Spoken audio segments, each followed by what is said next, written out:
வணக்கம், நான் உங்கள் நாராயணன். எவ்வளோதான் ஆர்டிஃபிஷியல் இன்டெலிஜென்ஸ் ஏஐ வளர்ச்சி அடைந்த இந்த காலத்துலேயும் சில அமானுஷ்யங்கள், சில தெரியாத விஷயங்கள் ஜனங்களுக்கு இன்னும் மர்மமாக தாங்க இருக்குது. நமக்கு தெரியாத, மனிதனுக்கு தெரியாத பல விஷயங்கள் சில 5 அறிவு 4 அறிவு படித்த உயிரினங்களுக்கு தெரியுது. நான் ஏன் சொல்ல வரேன்னாக்கா, இப்போ ரீசெண்டாக எல்லாரும் பேசிகிட்டு இருக்கிறது டூம்ஸ்டே ஃபிஷ். இது வெளியில் வந்தது, இதனால் உலகத்தில் பல அழிவுகள் நடக்க போகுது அப்படின்னு சொல்கிறாங்க. இது உண்மையா அப்படின்னு பார்த்தாக்கா ஒன்றும் இல்லைங்க. ஒரு இன்னிலேருந்து ஒரு பேக் போகுமே, ஒரு 20-22 வருஷம் முன்னாடி போகும்னா ஒரு சுனாமி வந்தது. அதுக்கு முன்னாடி பார்த்தீங்கன்னாக்கா இந்த சின்ன நாய்ங்கள்லாம் ஒரே கொலைக்க ஆரம்பிச்சுது, மீனுங்கள்லாம் ஒதுங்கி போச்சு, இந்த யானை கூட்டம்லாம் ஓடிச்சு. இதெல்லாம் நீங்கள் கேள்விப்பட்டிருப்பீங்க, பார்த்துருப்பீங்க. அந்த டைமில் லைவில் டிவியில் இல்லாமல் காமிச்சாங்க, இது பண்ணாங்க. அந்த மாதிரி இந்த டூம்ஸ்டே ஃபிஷ் அப்படிங்கிறது மெக்சிகோ கடற்கரையில் இப்போ ஒதுங்கி இருக்குது. அந்த ஃபிஷ்ஷுங்கிறது வந்து சாதாரணமாக கடலில் பார்க்க முடியாது.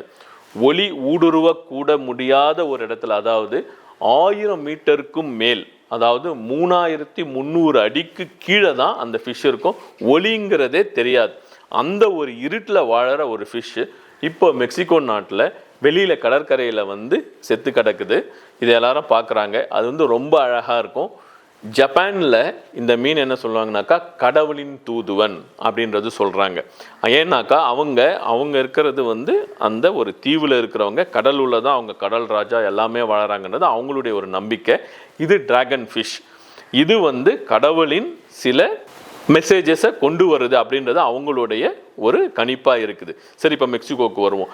இந்த ஃபிஷ்ஷு வெளியில் வந்து உழறதுனால, இறந்து கிடக்கிறதுனால உலகத்துக்கு என்ன அழிவு வரும் அப்படின்றது கேட்டிங்கனாக்கா, இதுக்கு முன்னாடி ஒரு 30 வருஷம் முன்னாடி ஜப்பானில் இந்த மாதிரி ஃபிஷ் கடையில் வந்து விழுந்திருக்கும் போது ஒரு பெரிய சுனாமி வந்தது, நிலநடுக்கம் வந்தது, ஜப்பான் நகரம் டோட்டலாக அழிந்து போகிற மாதிரியான ஒரு நிகழ்வு நடந்தது.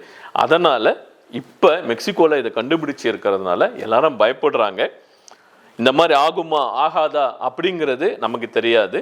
இருந்தாலும் நம்ம இந்த மாதிரி ஒரு நிகழ்வு வந்தால் இதற்கு பின்னாடி வர்றதுக்கு ஒரு சாத்தியக்கூறு இருக்கிறது அப்படின்னு தெரிஞ்சாக்கா நம்ம கொஞ்சம் முன்ஜாக்கிரதையாக இருக்கலாம் அப்படின்றத பதிவிடுவோம். அப்படின்றதுக்காக தான் இந்த பதிவு. நன்றி, வணக்கம்.